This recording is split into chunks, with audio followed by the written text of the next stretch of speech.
จุดประสงค์เอ้ยตอนนี้น่ะอยากเฮ็ดจังได๋บัดนี้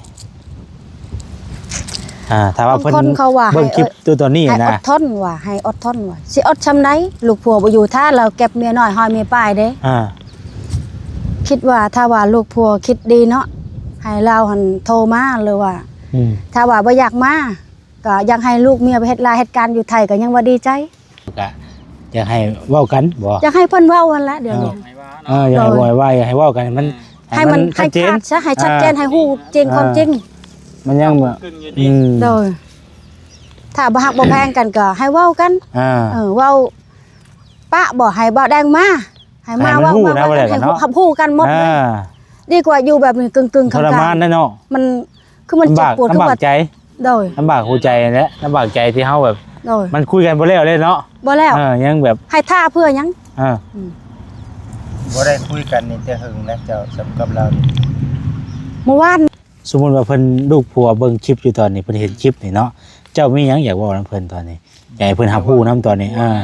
เพราะสมมุติเพิ่นเบิ่งเจ้าอยู่ตอนนี้นะถ้าลูกผัวเบิ่งหั่นนะให้เว้าชี้แจงละเอียดให้ละเอียดซะว่าคิดจังไดถ้าผัวอยู่ก็ถ้าว่าคิดจังไดเดี๋ยวนี้หั่นคิดว่ายังฮักลูกฮักเมียผู้นี้บ่ให้โทรเว้ากันประมาณว่า2 คำบอกทิม3 คำบอกทิมแบบนี้บ่เอาถ้าว่าบ่เอาชูเราบ่เอาก็ให้เว้าใส่พ่อตู่แม่ย่าเว้าโลดว่าสิเมื่อฮอดเฮือนเด้อแม่มื้ออื่นให้เมื่อแล้วก็มาเว้าความกันเลยเว้ากันมันแล้วเนาะให้มันแล้วซะดีกว่ามันค้างๆอยู่ในใจนี้ให้อยู่ก็อยู่เฮ็ดหยังเฮาอยู่สิก็อยู่หักจะอยู่แบบใดเนาะอยู่ในฐานะหยังเนาะอยู่แนวฮู้อยากฮู้รายละเอียดเดี๋ยวนี้สิไหวบ่ล่ะเจ้าของนี่ลูก4 คนนี่ถ้าว่าเมื่อฮอดแม่ตู่นี่เฮ็ดได้ตักชู้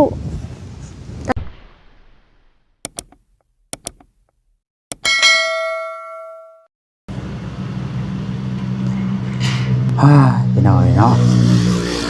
เมื่อยนะมันร้อนมันเอาเมื่อยเพลียไปหน่อยอากาศมันร้อนโพดเจ้าองศาแล้วบ่มื้อนี้เบิ่งก่อนตัวร้อนแท้ร้อนว่า39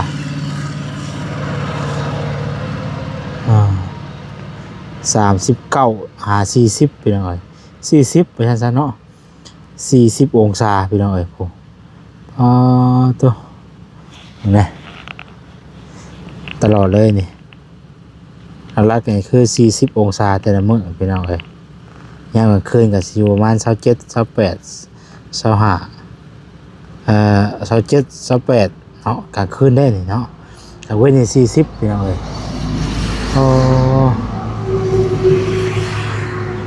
พักแน่ดิฮ้อนหลายก็เมื่อยเพลียหายใจก็บ่โทษดอกขออภัยนำเวลาพี่น้องเอ้ยเอาสบายดีเด้อพี่น้องเด้อเนาะสบายดีเบิดทุกคู่ทุกคนพี่น้องเอ้ยพ่อกับซ่องเบาแซนอีกแล้วเนาะตอนบ่ายๆวันนี้ตอนนี้ก็อยู่ไสเด้บาดนี้เนาะครั้งแรกพี่น้องเอ้ยครั้งแรกที่ว่าเข้ามานี่เนาะได้ยินว่าเป็นเอื้อยของสาวพลนี่แหละเนาะหรือว่าเป็นเอื้อยพุทธเนาะเฮาก็ยังบ่เคยเข้ามาจักเทื่อแต่เป็นครอบครัวนึงที่ว่าทางผู้รักผู้ใหญ่เคยชดซอยเนาะแต่ว่าเฮาก็บ่เคยได้เข้ามาสัมภาษณ์เพิ่นจักเทื่อที่ไปที่มาก็บ่ฮู้เรื่องของราวพี่น้องเอ้ยแต่ว่าหากฮู้แต่ว่าเป็นน้องสาวเป็นเอื้อยสาวพลเนาะพี่น้องเอ้ยพอดีเพิ่นพ่อกันก็บอกจิตเมื่อวานนี่พี่น้องเนาะเดี๋ยวบางก่อนเขาจะไปถามไทยเพิ่นก่อนว่าเป็นอะไรนะต้นปลายสาเหตุพอดีเพิ่นมีเรื่องกับครอบครัวในนึงเนาะไปเข้าไปเบิ่งไปชมน้ำกันเบิ่งบรรยากาศน้ำกันว่าเป็นอะไรเนาะที่ไปที่มาไปพี่น้องเลยนี่พี่น้องเนาะอันนี้ก็จะเป็นเพื่อนเป็นซ่านเพิ่นโอ้เพิ่นเนี่ยก็ถือว่าหลังใหญ่เติบพี่น้องเนาะก่อเรียบร้อยมานี่ไปหน่อยเอาสบายดีเด้อเอ้ยเด้อสบายดีเนาะโอ้ยพี่น้องเอ้ยเมื่อวานนี้ดีใจเห็นว่าคิดดีใจเห็นว่าจิตคนรู้จักกันไปพ่อกันอยู่บ้านไกลดีใจบัดฮู้จักว่าแชร์อยู่บ่นี่ เคยเห็นอยู่บ่ นะ เคยเห็นอยู่บ่ เออ แม่นว่าจิต อ่าเห็นบ่จิตฮู้จักแล้วบ่จิตเนาะอ่า คนดังเนาะ บ่จิตไม่ใช่บ่ฮู้ปานใด สเปอร์ อันเนี้ยเด้อ เลยสเปอร์ ซุปชื่อสเปอร์ใช่ปะ ฮะ อันยัง เบอร์เบอร์อยู่เบอร์ สเปอร์ ซุปเปอร์บ่ซุปเปอร์ เบอร์ได้ ซุปเปอร์ซุปเปอร์ซุป นั เป ก อร์ ร้องดังคือว่าดังที่สุดก็คือว่าไม้พิลมพรแบบนี้นะดังที่สุดไปใส่ก็ยังกินฮอดกินถึงคือกันนะ ซุปเปอร์ซุปเปอร์ เลย เบอร์ ซุปเปอร์หลังเอ้ย เนาะ เป็นไงมื้อนี้เรื่องราวเป็นไงก็บ่จิตอันนี้น่ะ ยังไม่ทันถามแล้ว ยังบ่ทันฮู้ว่าเจ้าก็ แม่นถ่ายคุยพร้อมกันบ่ทัน เออ พร้อมกันเนาะ แล้วข่อยก็บ่แล้วว่าข่อยก็บ่ฮู้ไอ้หน่อยเดียวยังข่อยก็ได้ เพราะว่าเมื่อวานนี่ไปพ่อกับทั้งเอื้อยเนาะ อ่า อยู่งานบุญแหละ ไปทางบนบ้านไม่ใส่ ข่าวคือในเรื่องผัวบ่จะไปใช้ได้เอ่ยเรื่องของเรา เดี๋ยวนี้หันผัวหันเราไปไทย เราไปไทย เลย ผัวไปไทย เลย เออ ไปไทยรถบ้านนี้หันก็นำเพจเพิ่นอันนี้ก็โทรศัพท์บ่แม่นโทรศัพท์ได้นี่พอตู้หันซื้อโทรศัพท์ให้ลูก แล้วพอตู้หันอยากได้ให้ลูกสาวแล้วหันเบิ่ง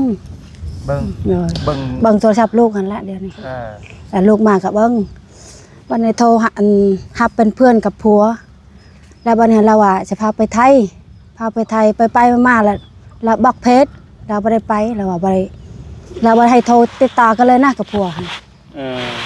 ตอนนี้ผัวน่ะอยู่ไทย อยู่ไทยเป็นรปภอยู่ประเทศไทย อ๋อ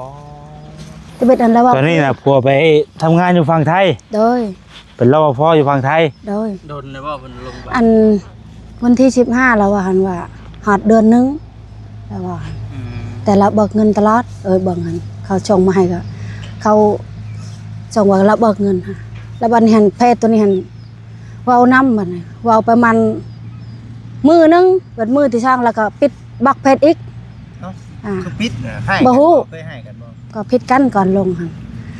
ก่อนลงนี่สิ ผิดกันโดย อ๋อตอนเพิ่นสิไปไทย ผิดกัน ทำงานน่ะพิดกัน โดย พิดกันน่ะเพิ่นไปไทย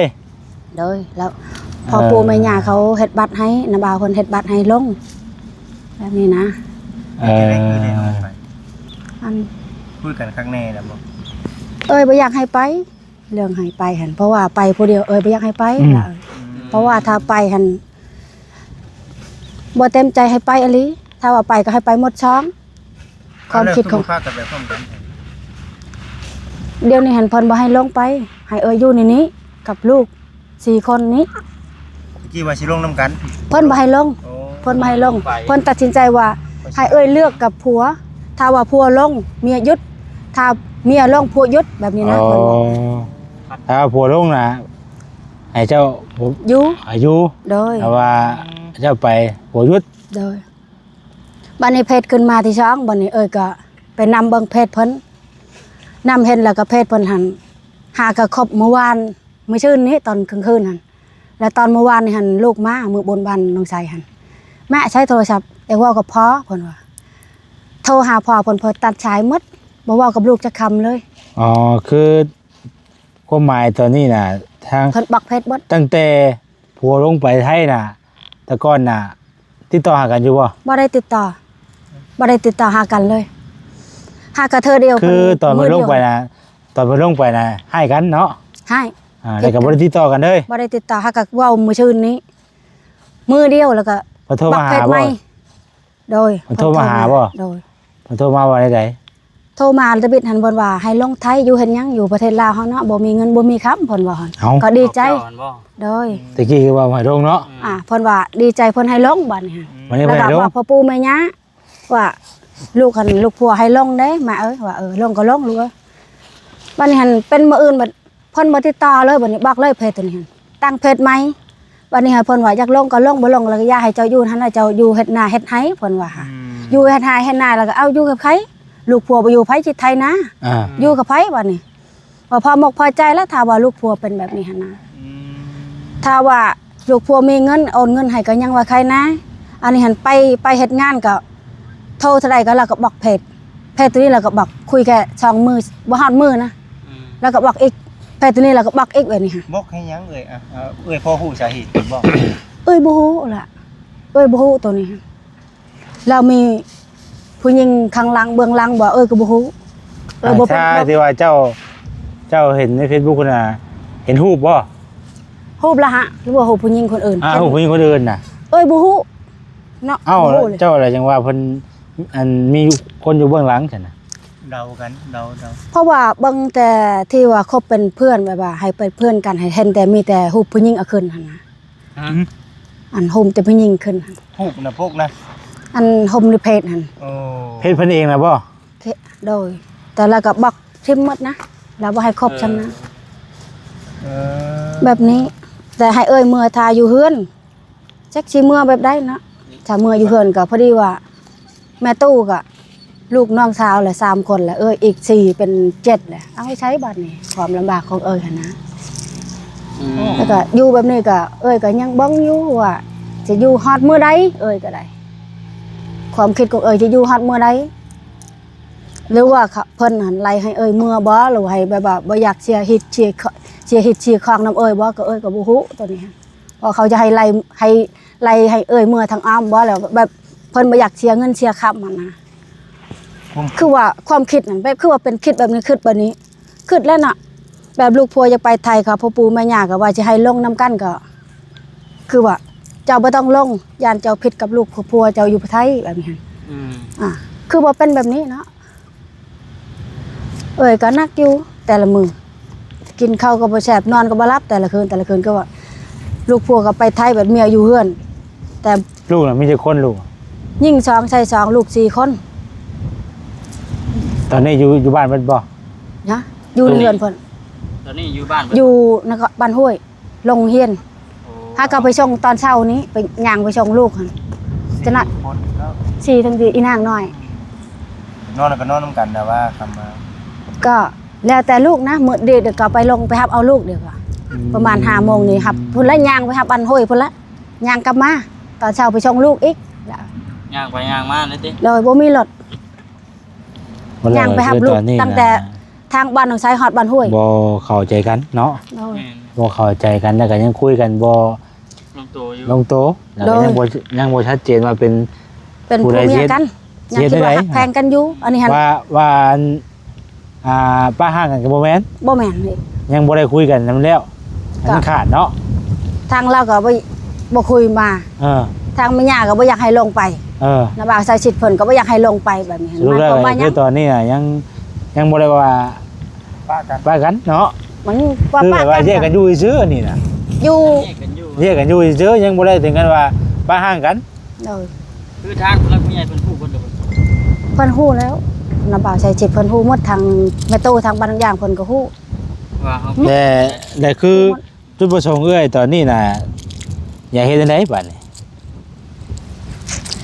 ถ้าว่าเพิ่น บางคนเขาว่า เบิ่งคลิปตัวตอนนี้ ให้อ นะ ดทนว่าให้อดทนว่าสิอดซำใดลูกผัวบ่อยู่ท่าเราเก็บเมียน้อยห้อยเมียป้ายเด้ อ่า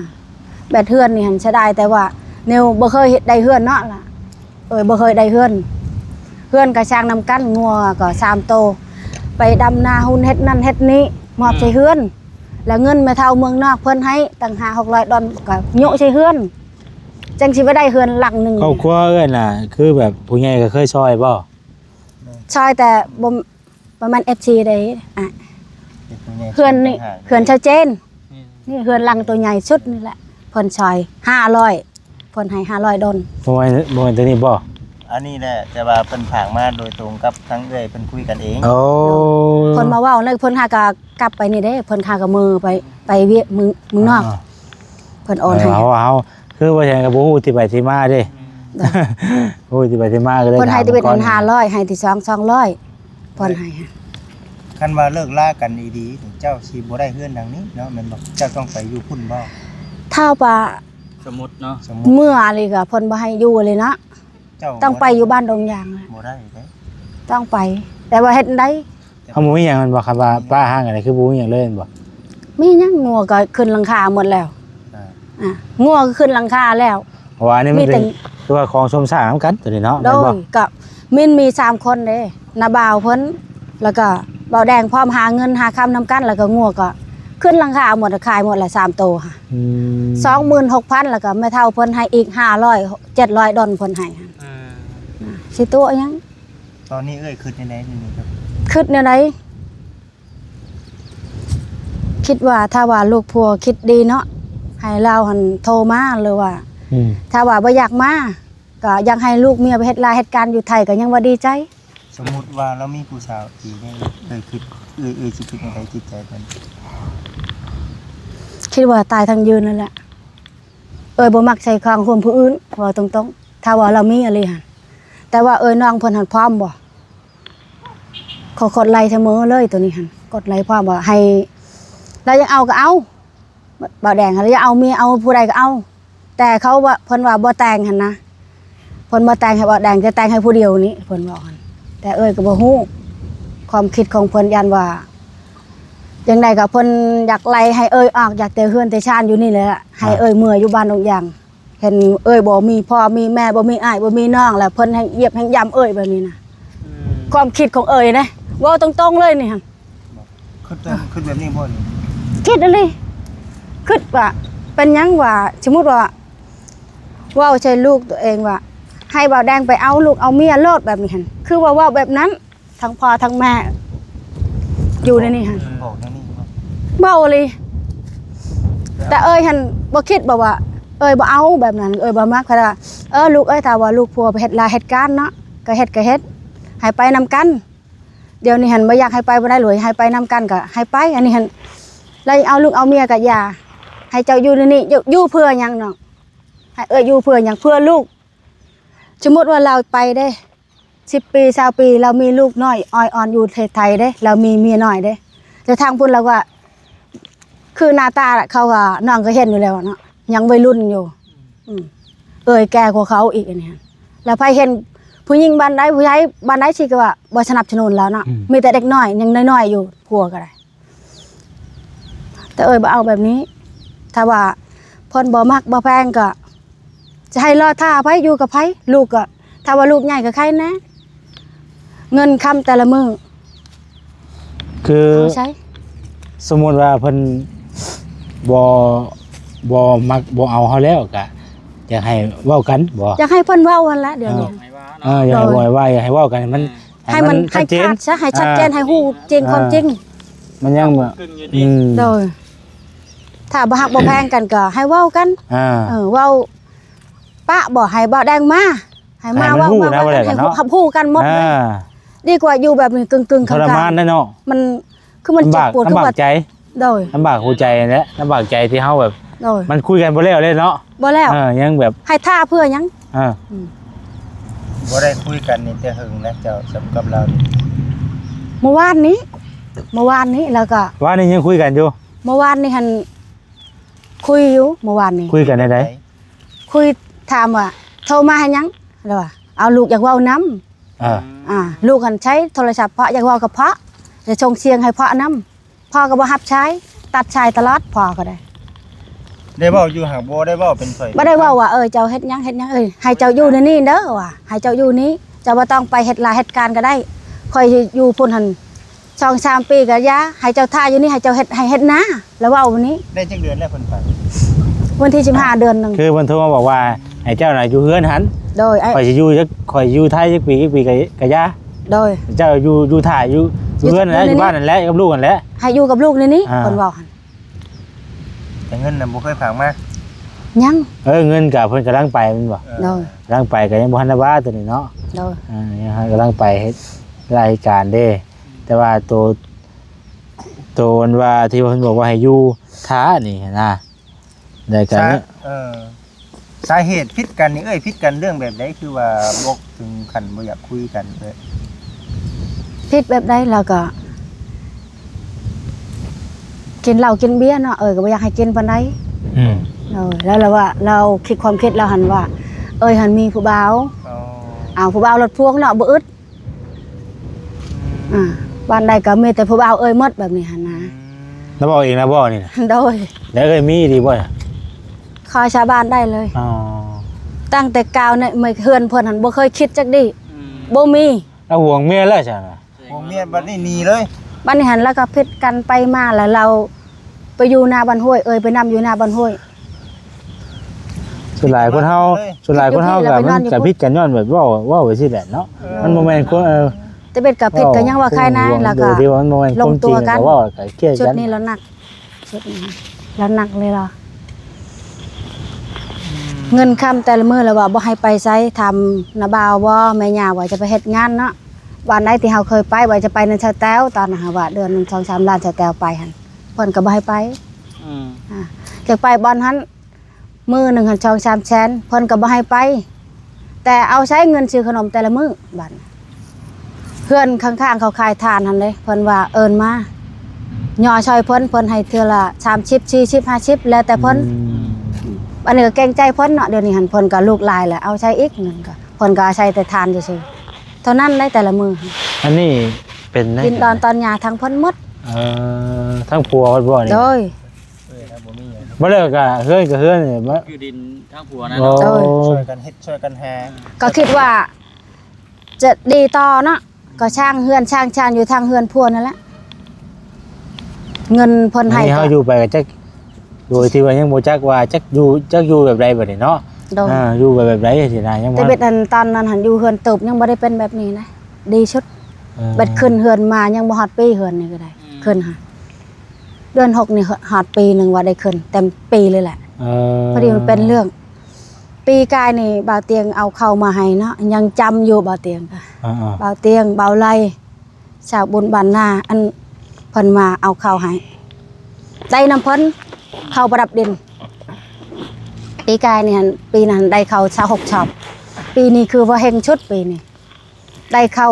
60ชอบชีส้มข้าวก็มีกินเพื่อนก็มีอยู่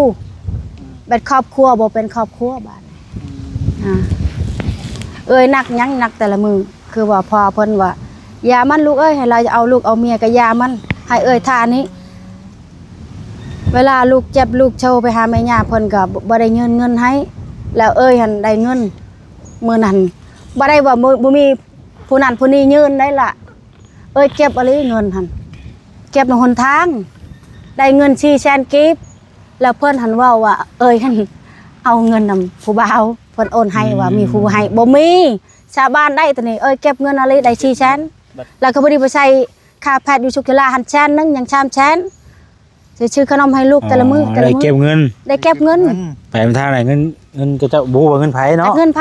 เก็บหัน ผัวเข้าใจผิด บ่แม่นผัวแม่ย่าเพิ่นว่า ผัวแม่ย่าบอก แม่ย่าเว้า บ่เฮานี่ไปเฮ็ดแนวบ่ดีได้เงินมา โดยแต่บ่ได้คิดเลยตัวนี้หั่นบ่ได้คิดว่าเรื่องนั้น เก็บก็ว่าเก็บเนาะ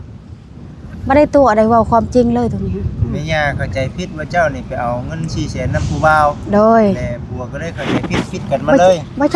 จักตัวนี้ยานเพิ่นเว้าใส่ลูกเพิ่นก็บ่ฮู้ ตุ้มตัวอยู่บนนี้ดิ เฮาก็บ่ได้ปานนั้นนะว่าเนาะไอ้ว่าก็ได้ บ่ได้คิดตัวนี้หั่นเฮ็ดน้องลงแต่ก็คิดว่าน้องอ้ายก็ว่าอ้ายบ่ได้คิดว่าจะนอกใจแบบว่า คิดสิ่งดีบ่ดีหั่นบ่แม่นนะแต่เป็นหั่นไปล้างถ้วยเฮือนไอ้เรื่องแต่เพิ่นบ่ให้ไปแล้วก็บ่ได้ไปเดี๋ยวนี้เฮือนข้างๆที่เป็นได้กินน้ำเพิ่นแต่เป็นหั่นได้แต่ย่อทานเฮือนเขาขายทานหั่นแหละย่อได้เท่าใดก็แล้วแต่เพิ่นให้10ชาวพันก็ได้เงินซื้อขนมให้ลูกเท่านั้นแต่ละมื้อหนักใจตัวนี้แหละบ่จิกว่าจากมื้อใดจะได้มื้อใส่แม่ตู้ความจริงอยากได้ให้เพิ่นเว้ากันซะ อยากให้เจ้านี่แหละสมมุติว่าเพิ่นลูกผัวเบิ่งคลิปอยู่ตอนนี้เพิ่นเห็นคลิปนี่เนาะเจ้ามีหยังอยากเว้านำเพิ่นตอนนี้อยากให้เพิ่นรับรู้นำตอนนี้เพราะสมมุติว่าเพิ่นเบิ่งเจ้าอยู่ตอนนี้อ่ะนะ ถ้าลูกผัวเบิ่งหั่นนะให้เว้าชี้แจงรายละเอียดให้ละเอียดซะว่าคิดอย่างใดถ้าผัวอยู่ก็ถ้าว่าคิดอย่างใดเดี๋ยวนี้หั่นคิดว่ายังฮักลูกฮักเมียผู้นี้บ่ให้โทรเว้ากันบ่แม่นว่า2คำบอกทิม3คำบอกทิมแบบนี้บ่เอา บ่เข้าใจ ถ้าว่าบ่เอาชูเราบ่เอาก็ให้เว้าใส่พ่อตู่แม่ย่าเว้าโลดว่าสิเมื่อฮอดเฮือนเด้อแม่มื้ออื่นให้เมื่อแล้วก็มาเว้าความกันเลย เว้ากันมันแล้วเนาะ ให้มันแล้วซะดีกว่ามันค้างๆอยู่ในใจนี้ให้อยู่ก็อยู่ คือ เฮ็ดหยัง เฮาอยู่สิก็อยู่หักจะอยู่แบบใดเนาะ อยู่ ในฐานะหยังเนาะ อยู่ในฐานะหยังผัวก็บ่อยู่อยู่กับน้าบ่าวกับบ่ดีก็ว่าเขาว่าไปอยู่กับน้าบ่าวอีกแล้วหั่นจะน่ะก็ได้นอนกับน้าบ่าวอีกอันคนนั้นก็เว้าอีก ตู้สิเรื่องบ่ดีบัดนี้ให้จะไปกันใหญ่บัดนี้ ถ้าว่าอะไรมากก็ถ้าได้เงินก็ให้เราเว้าซะให้มาเคลียร์แค่ให้ละเอียดเรื่องตัวนี้หั่นพอดีมันขาดเคินๆว่าอยู่ก็สิอยู่เพื่อหยังพอดีมันทุกข์ทรมานหั่นฮู้เลยว่าลูกให้เบิ่งลูกเบิ่งแยงก็ไปโรงเรียนก็ย่างไปแต่ละมื้อก็ถ้าเห็นรถไผก็ควักเอาบ่เก็บครับว่าบ่ได้อยู่ในกันดีๆคือสิไหวบ่เก่งเหมือนกัน ไม่จักแล้วล่ะ ได้บ่ ต้องชูต่อไปหั่นเฮ็ดนะมันบ่มีไผเอา สี่ ลูก คน สี่ บ่ ลูก สี่ สี่ คนลูก4คนบ่ โดยสีแต่ใหญ่ นี่ผู้ด่าชุดบ่ ตัวนี้น้อยชุด เริ่มงอแงแล้วบัดนี้ แน่นี่เบิ่งเอาเนาะผู้เป็นลูกเป็นเมีย ถ้าปะพ่อเขาฮู้เบิ่งเอาลูกหั่น โทรศัพท์นี่เป็นโทรศัพท์ไผจ้ะ โทรศัพท์ลูกสาวนี่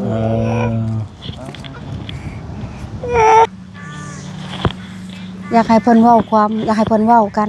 ปะหรืออยู่บ่หรือจะไปหรือว่าจัง เอาก็อยากฮู้เนาะ อยากฮู้เลยบ่จิบบอกแน่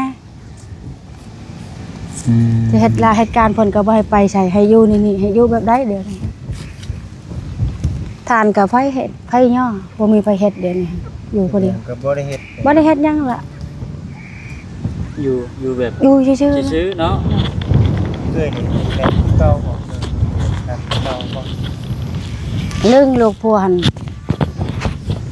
ยังหักแพงเพิ่นคือเก่าบ่ได้คิดว่าจะเอาผู้อื่นแทนนะถ้าว่าเพิ่นปะห่างจากนี่ลีลาแล้วก็เบิ่งกันในใจบ่อยากได้หั่นแหละถ้าว่าสิดีชำพัวบ่ว่าอยากยังบ่อยากคิดว่าจะเอาผู้อื่นแทนนะ เรื่องตัวนั้นน่ะยังบ่ทันคิดเนาะ กลับ ในใจเรานี่ย่านปู่กับย่านี่ย่านผัวนี่ก็จะมีผู้ว่าเนาะ โอ้กลับ แล้วเนาะ บ่ได้คิดบ่คิดจักดีล่ะตัวนี้ แล้ว กลับนะ เริ่มงอแงแล้วอย่าหิวนมจักบัดนี้บ่ น้ำแม่นี่บ่ ไปใส่กับประมาณนั้นแหละเนาะเรื่องราวก็เพิ่นก็ก็ประมาณนี้เนาะเฮาก็ ถึงยาม สิว่าอย่างไรก็มีแต่ว่าคุยกัน ว่ากันดี จะได้จะคุยกัน ร่วมกัน เอาก็บ่มีหยังว่าเพิ่นเอาไว้มาไทยมาถามเรื่องราวเบิ่งก่อนว่านะ ค่อยเว้าค่อยว่ากันหั่นแหละเอ้ยเนาะค่อยเว้าค่อยว่ากันปรึกษากันคัก แล้วแต่เพิ่น ๆหืม แล้วแต่เพิ่นถ้าว่าเพิ่น เอาเห็น คิดฮอด ดีๆ ยังลูกเมียก็ ให้เว้ากันเลย ในใจจะเว้าเลย อยากเว้าต้องเดี๋ยวนี้แล้ว สมมุ บ่ ติ ต้อง ว่าบ่ได้อยู่นํกันแล้ว บ่ได้อยู่ก็อยากฮู้อยู่ก็อยากฮู้อยากฮู้รายละเอียดเดี๋ยวนี้ สิไหวบ่ล่ะเจ้าของนี่ลูก4คนนี่ ถ้าว่าเมืองฮอดแม่ตู้นี่เฮ็ดได้ต้องชู้แต่เพิ่นหันอยากเอาตัวใหญ่หันละดาวบักขาวหันอยู่นำแม่ย่าแล้วบักเพชรกับอนางหันเขาให้เอามือใช่แม่ตู้ จิตใจนี่สิให้สิห้องแล้วนำหัวใจนี่ อยากให้เรามาเว้ากัน แค้น แค่ไหนเนาะ บ่ได้แค้นจักดิ บ่ได้แค้นจักดี บ่ได้แค่จังดี คืออยากให้เห็นได้ อิ่มแล้วบ่ อิ่ม คือว่าเราอยากปะบ่หรือจังใดอย่างนี้หั่นนะคือโทรไปเราก็บ่รับ มันอุกใจอันตัวนี้แหละเนาะ โดย มันบ่ได้คุยกันได้ลง บ่ กัน ได้ นี่ คุย เนาะ เว้ากันหั่นนะแต่เป็นว่าให้ลงวันนี้หั่นบ่ให้ลงอันนี้หั่นนะอยากคู่ตัวนี้หั่นนะ มัน อยากคู่รายละเอียดหั่นอยากปะก็ให้เว้าตรงๆให้เว้ากับพ่อกับแม่ทั้งสองฝ่ายเลยถ้าว่าเพิ่นอยากปะถ้าบ่อยากปะก็ให้เว้ารายละเอียดอยู่แบบใดถ้าว่าบ่อยากปะก็ให้ลงเพจลงไลน์เว้ากันลดในโทรศัพท์ก็บ่ต้องบักทิมตลอดลูกอยากเว้านำก็ให้ได้เว้าอันนี้คนหักแพงลูกเมียอันนี้บ่แม่นบ่แม่นหักแพงลูกเมียแบบนี้เจ้าอยากปะบ่เจ็บ สู้เด้อสู้เป็นอะไรก็ได้เป็นอะไรก็สู้เนี่ยที่เราต้องตั้งใจจะให้น้ำตาจะไหลอยู่ครับอดได้ ใจแข็งเอา วายให้แล้วนี่นะวายให้แล้ว เอานะเอาชื่อสิแน่นี่เนาะ วาย โอ้ยพี่น้องเอ้ยเนาะเอา แต่ แต่ว่าเรื่องพ่อแล้วเราบ่อยากให้เว้า บ่ โดยถ้าผิดกันกับพ่อกับแม่นี่ตัวนี้ให้แทนโลด พอเพิ่นหิวนมจ้ะเนาะอันนี้บ่แซน ใจเด้อ บ่ได้ ขออยู่ดีมีแหงเด้อถ้าบ่จิบ บ่แซน บ่แชร์ บ่ค่ บ่แชร์บ่กำขออยู่ดีมีแหงเด้อให้ครอบครัวของอ้ายของน้องขออยู่เด่นเป็นสุขให้ถึกเลขบ่มีใครว่า ให้แล้วบ่กำเลย โอเคพี่น้องเนาะมีแต่ว่าจังซั่นแหละลูกเพิ่นก็บ่อยู่เด้มาก็ว่าถามมาไทยเพิ่นเรื่องราวเป็นจังได๋หั่นนะพี่น้องเนาะที่ไปที่มาก็คือตามที่ว่าเพิ่นเว้าสู่ฟังนั่นแหละเราก็อยู่เฮือนกับลูกเนาะลูกผัวก็หนีปะไปเฮ็ดงานเฮ็ดการอยู่ฝั่งไทยไปแบบบ่ได้บอกได้กล่าวแบบไป ำเด้อเด้อ นั่นเลยนะพี่น้องเอ้ย แห้ นะ งอยู่ดีแห้ง มันยังกำกึ่งใจเราอยู่แล้วก็อยากว่าอยากคุยกันให้มันแลกมันทั่วว่าซั่นซะเนาะเอาลำลาไปก่อนพี่น้องจังไดก็ติดตามชมบ่นํกันเนาะผิดพลาดจังไดก็ขอโทษขออภัยหลายๆพี่น้องเอ้ยสำหรับคลิปนี้ลำลาไปก่อนสบายดีเด้อพี่น้องเด้อ